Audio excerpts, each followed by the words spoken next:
What's up, y'all?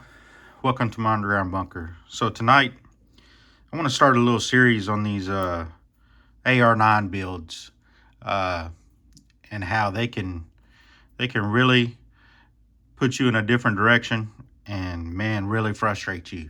Because if you think you're just gonna, build one and get it to run like the first time, you might be able to, but I can, from what I've learned so far. So, going forward, I'm just basically like a part one on AR-9 builds. I'm trying to figure out what to do, kind of with this channel. I like reviewing guns, don't get me wrong, but I'm more into the AR-15s and things like that. And, building them and the tools and uh, everything that goes into it. So let's get into a little bit of this build that I got right here. So it's just a Palmetto State Armory upper receiver. That's all it is right here.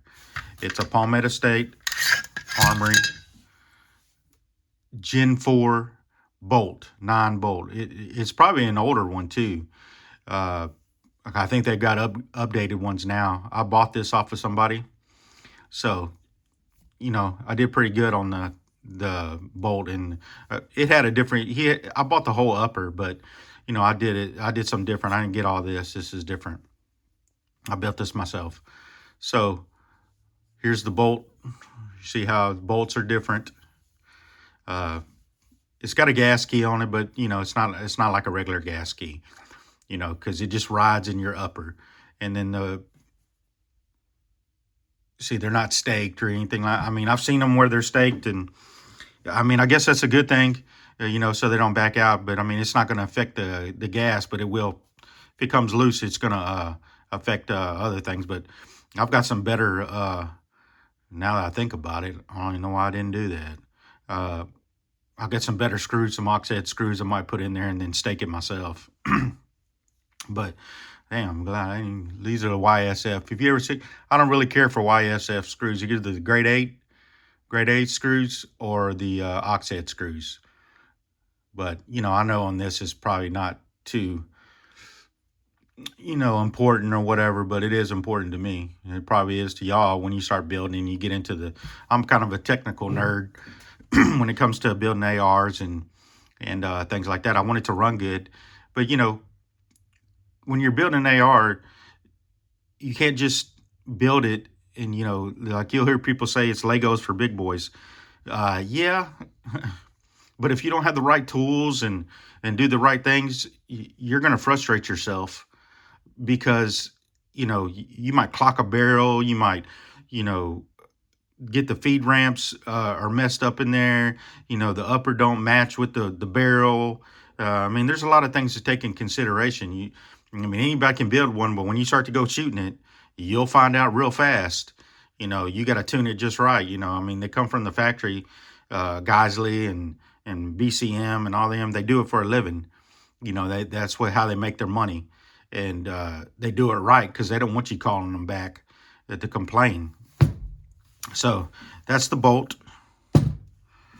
It's just like it's a regular AR-15 upper receiver. This is just different one. It don't have a charging, forward assist or the port door cover, nothing like that. It's just a regular AR-15 charging handle.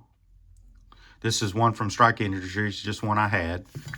I like the Strike Industries ones if you ever, because they're cheaper and I like them.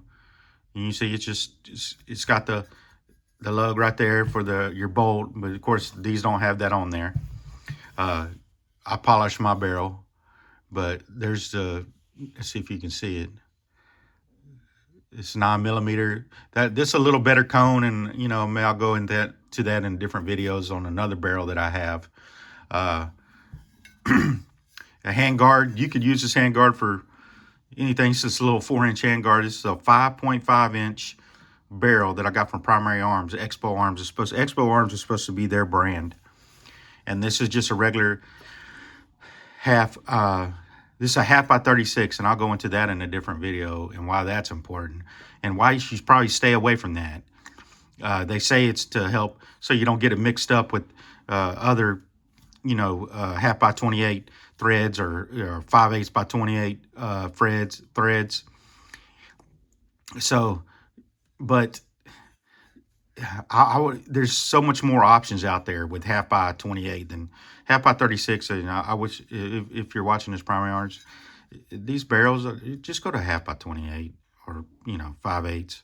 But this right here is just so hard for muzzle devices and things like that. And you got to make sure that the bore is 9 millimeter.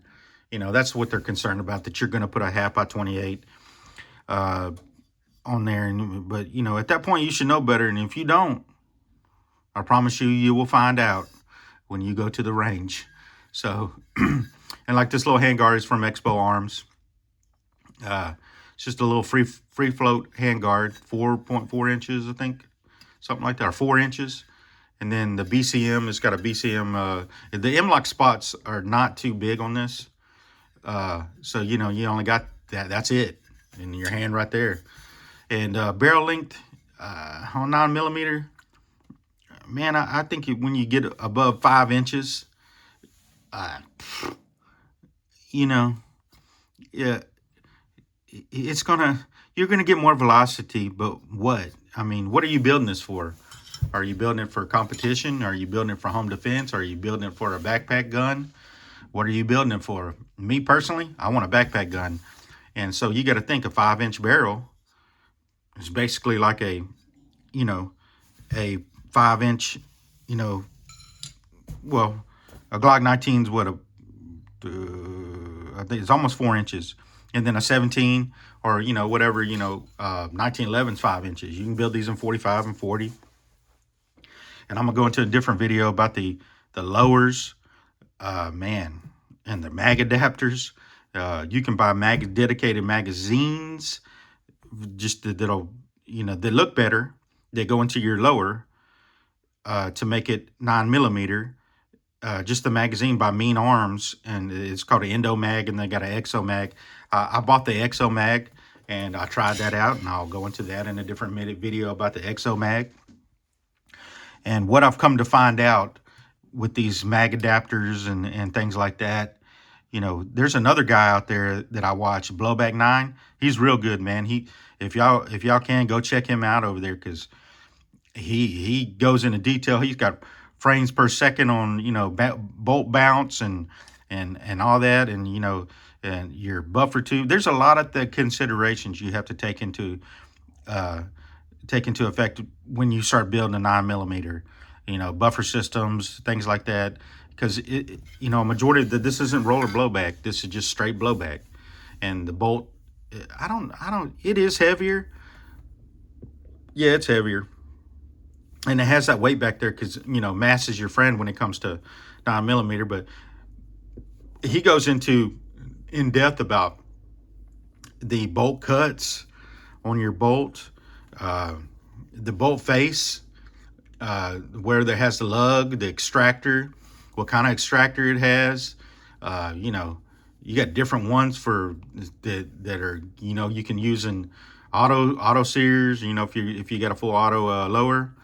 I don't know about the triggers, but there's things about the triggers too that you got to watch it. They'll break a trigger. Trigger springs are trigger pins.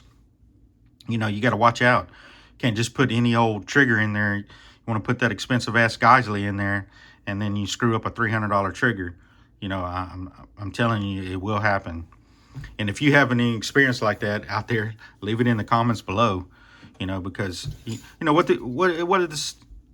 what YouTube's all about, man, is so we can learn from other people's experiences. You can't just take one person's experience and that be golden, because I'm telling you right now, you'll go to the range and you'll find out something different real fast.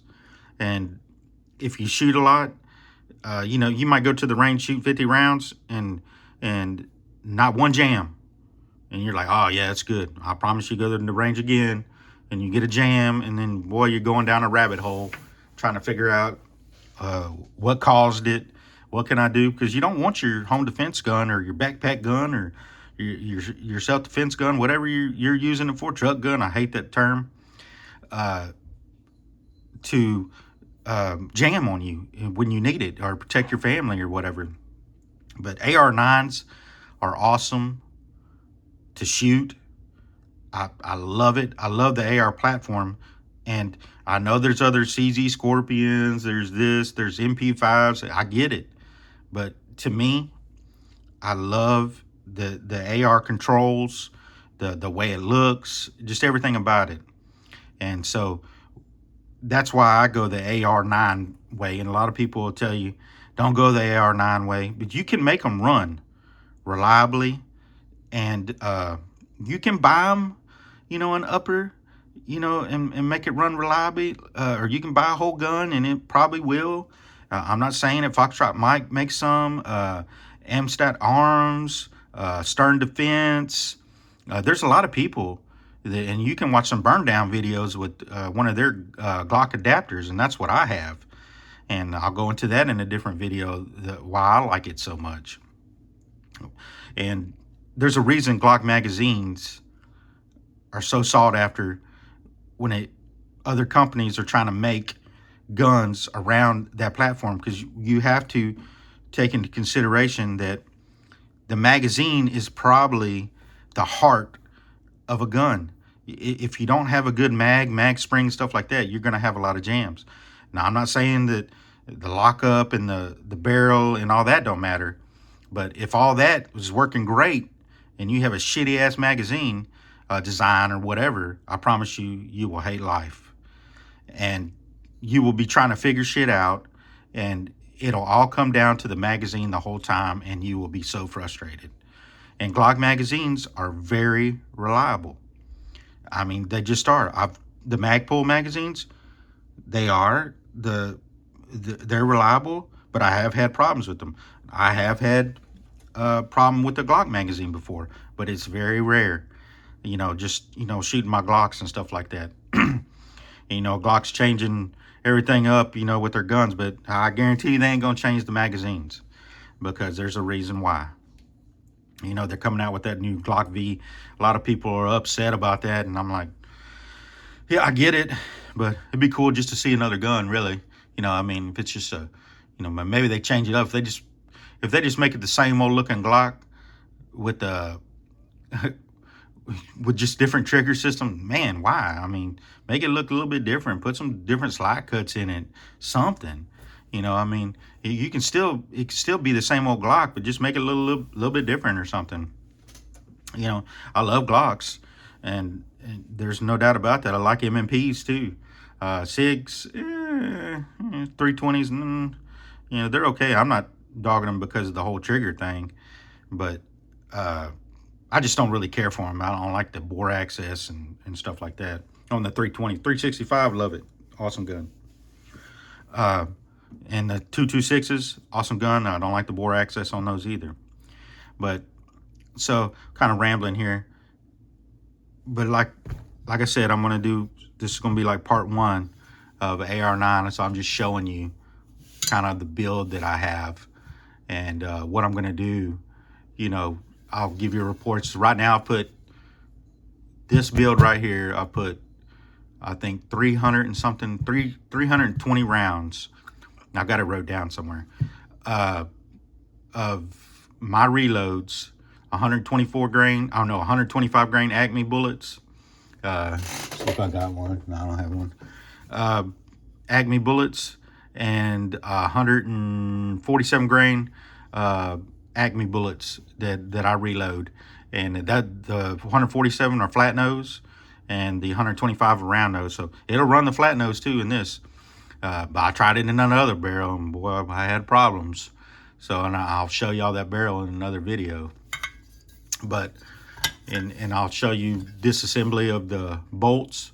It's a little bit different, and it almost like is that how it works? Because you're so used to AR-15 in the pin and stuff like that. It's a little different. You don't have a bolt head, and they have different bolts out there now too. So that lock in just like an AR, but that's a kind of a delayed rollback, blowback, whatever system, roller delay system. But I appreciate y'all coming out tonight. Like I said, I'm going to go into a different video on, you know, just everything about the AR-9, man. They're awesome. Awesome. I would recommend, if you're building one, to definitely check out Blowback 9 over there. Man, he's got some good videos, you know, on how to do it. I've watched several of them. And of course, I've built AR-9 before, or I had one. I didn't build one, and I didn't really care for it. And now I know why. But all right, well, I appreciate y'all coming out tonight. If you could, like, subscribe, comment down below. Tell me your experiences with your AR-9s. If you want to see anything different, know something different that I already know, leave it in the comments, and I'll try to answer your questions. Thank you. I'm out.